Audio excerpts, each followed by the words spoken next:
गाड़ी नदीम के नाम से है कि HR नंबर है HR 26 करके। आदिल अहमद या शकील जैसे डॉक्टर इस देश में मौजूद हैं तो हमें पाकिस्तानियों की जरूरत ही नहीं है ना यार। कल रात राजधानी दिल्ली में एक इंतहाई अफसोसनाक वाकया पेश आता है कि जिसके बाद जो वहां पर लोग मौजूद थे, जो वहां पर गाड़ियां मौजूद थी, उनके चीथड़े उड़ जाते हैं और ये चीथड़े उड़ने के बाद उनके टुकड़े टुकड़े होने के बाद 300 मीटर तक जाके गिरते हैं।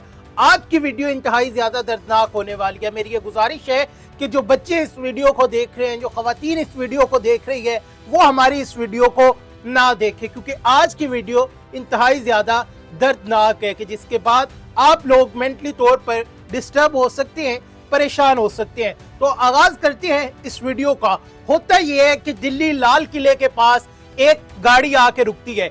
इंडियन मीडिया के मुताबिक पहले बताया जा रहा था कि ये गाड़ी हुंडई थी, उसके बाद सुजुकी मारुति बताई गई कि ये गाड़ी स्लो आती है, वहां पर आके गेट नंबर 1 के पास इशारे पे रुकती है और जैसे वहां पर रुकती है तो उसमें ब्लास्ट हो जाता है। अब जब उसमें ब्लास्ट होते हैं तो उसकी जो शिद्दत थी वो इतनी ज्यादा थी कि उसके इर्द गिर्द खड़ी हुई गाड़ियां और रिक्शा वो भी डैमेज होते हैं। तकरीबन 8 के करीब जो गाड़ियां है वो इसकी जद में आ जाती है और 2 रिक्शे जो है वो डैमेज होते हैं। अब ये तमाम तर कहानी थी, ये हमला हुआ कैसे, क्या रिपोर्ट्स आ रही है, ये मैं आपके साथ शेयर करूंगा। इस हमले के पीछे रीजन क्या थी, कितने लोग शामिल थे। इस हमले के बाद हम देखते हैं कि दिल्ली में, मुंबई में, बिहार में, मकबूजा कश्मीर में हाई अलर्ट जारी कर दिया जाता है, क्योंकि कल इंडियन मीडिया की जानिब से ये रिपोर्ट भी किया जा रहा था कि तकरीबन 29 किलोग्राम के करीब जो RDX है वो पकड़ी गई है। अगर मैं आपको बताऊं कि पुलवामा अटैक जो हुआ था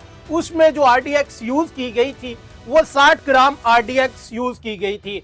अब इस वाक्य के बाद इनके जो वजीर दाखिला है भारत के, अमित शाह, उनका बयान आता है। वो कहते हैं कि इसकी जांच पड़ताल कर रहे हैं, इस पर हम इंतहाई ज्यादा अफसोस का इजहार करते हैं। जो नरेंद्र मोदी है भारत के प्राइम मिनिस्टर, उन्होंने भी इस पर अफसोस का इजहार किया कि ये जो सारा वाकया पेश आया है इंतहाई दुखी है और मैं इस दुख की घड़ी में अपनी भारतीय आवाम के साथ खड़ा हूँ। नाज़रीन, अब बात करते हैं ये वाकया पेश कैसे आया। अब जो गाड़ी इस हमले में यूज की गई है उसके जो मालिक है उसे गिरफ्तार कर लिया जाता है। जैसे ये धमाका होता है, इस धमाके के बाद NIA, रॉ, NSG और इसके साथ साथ पुलिस और इंडिया की तमाम तर एजेंसी जो है इस धमाके के बाद वहां पर पहुंच जाती है। जब वो वहां पर पहुंचती है अपनी इन्वेस्टिगेशन का आगाज करते हैं। सबसे पहले जो वहां पर पुलिस ऑफिसर मौजूद थे, जो SP मौजूद थे, उनका कहना था कि जो धमाका हुआ है ये सिलेंडर फटने की वजह से हुआ है कि गाड़ी CNG पर थी, CNG सिलेंडर फटता है, उसके बाद ये धमाका जो है वो पेश आता है। 4 के करीब जो लोग थे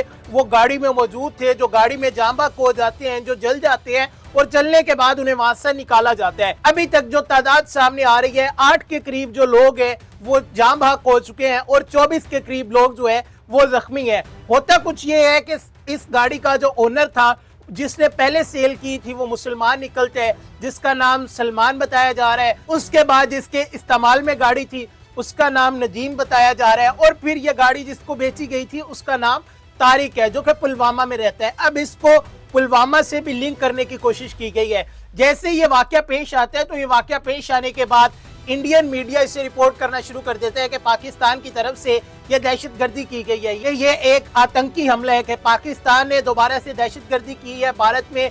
ये किया वही पुराना वतीरा जो इंडिया पाकिस्तान पर इल्जाम लगाने की कोशिश करते हैं। भारतीय अवाम इंतहाई मासूम है, जिन्हें ये लोग बेवकूफ बनाने की कोशिश कर रहे हैं। ये सारा ड्रामा मोदी की जानिब से रचाया गया। इनके जो रिपोर्ट्स आ रही थी वो ये रिपोर्ट्स बता रही थी कि मोदी जो फेज 1 है, बिहार इलेक्शन बुरी तरह हारने वाला है, तो अब उसका फेज 2 स्टार्ट होना था। तो वो स्टार्ट होने से पहले ये सारा मोदी की जानिब से ड्रामा किया गया है। इससे ड्रामा करके जो मासूम लोग थे उनकी जानों की धज्जियां उड़ाई गई है। क्यों? सिर्फ और सिर्फ एक इलेक्शन जीतने के लिए। ये मोदी का अब का वतीरा नहीं है, मोदी का ये पुराना वतीरा है। इलेक्शन जीतने के लिए किस तरह से वो अपनी आवाम को बेवकूफ बनाते हैं, किस तरह से अपने ही लोगों की जानें लेते हैं, अपने ही लोगों को बलि चढ़ा देता है। अब ये इंतहाई सोचने वाली बात है कि एकदम से आप देखते हैं कि कल से इंडियन मीडिया रिपोर्ट कर रहा था, कल सुबह से, कि हमने कुछ डॉक्टर्स पकड़े हैं जिनका ISI से लिंक है, और शाम को ये वाकया हो जाता है। जैसे ये वाकया होता है वहां पर जो SP मौजूद थे वो पहले कहते हैं कि ये जो वाकया हुआ है ये गैस सिलेंडर फटने की वजह से हुआ है, सीएनजी सिलेंडर फटने की वजह से हुआ है। लेकिन कुछ ही टाइम बाद वो कहना शुरू कर देती है कि नहीं, ये वाकया भी सामने आएगा, क्या हुआ, यानी कि फौरन से अपने बयान जो है वो बदल लेते हैं। इंडियन मीडिया जो मरे हुए लोग हैं उनकी तादाद एकदम से बढ़ा देता है, 8 से बढ़ाकर बहुत ज्यादा ऊपर ले जाता है, फिर उसे कम कर लेता है। ये इंतहाई सोचने वाली बात है। लकी बिष्ट को आप सब जानते हैं, उनका बयान आता है कि ये वाकया पेश आता है, अगर इस तरह के लोग हमारे भारत में मौजूद होंगे तो हमें पाकिस्तान जैसे दुश्मन की जरूरत ही नहीं है। लेकिन उसके बाद वो भी कह रहे हैं कि ये आतंकी हमला जिसने भी किया है, हमारी सिक्योरिटी फोर्सेस उसे ढूंढने में लगी हुई है, हम ढूंढ कर निकालेंगे, हम ये करेंगे, हम वो करेंगे। तो इनका वही पुराना वतीरा है कि कुछ भी करो, करने के बाद उसे ला के पाकिस्तान पर डाल दो। लेकिन पाकिस्तानी फोर्सेस इस वक्त बिल्कुल हाई अलर्ट पर है। भारत अगर कोई एडवेंचर प्लान करने की कोशिश करेगा, कोई भी ऐसी चीज करेगा कि दोबारा से इल्जाम लगा के पाकिस्तान पर डाल दिया जाए, दोबारा से फॉल्स फ्लैग ऑपरेशन बना दिया जाए, तो पाकिस्तानी फोर्सेस इसके लिए बिल्कुल तैयार है। आप देखें कि किस तरह से लाल किले के बाहर जब रिपोर्टिंग हो रही होती है तो रिपोर्टिंग उस हमले से पहले से शुरू हो जाती है, हमला बाद में होता है। अब ये हमला होता है लेकिन रिपोर्टिंग पहले हो रही थी, ये बहुत बड़ा सवाल है।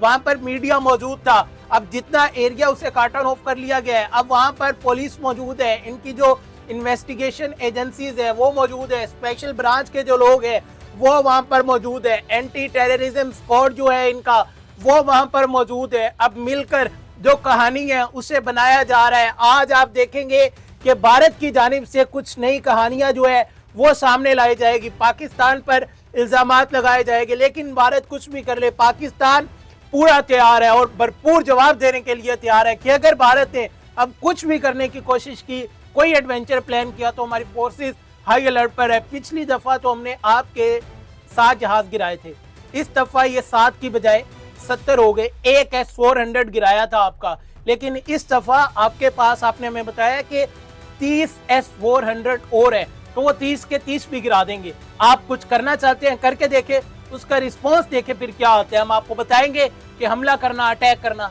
किसे कहते हैं। अपने मेजबान मोहम्मद अकमल को दीजिए इजाजत। अल्लाह निगहबान।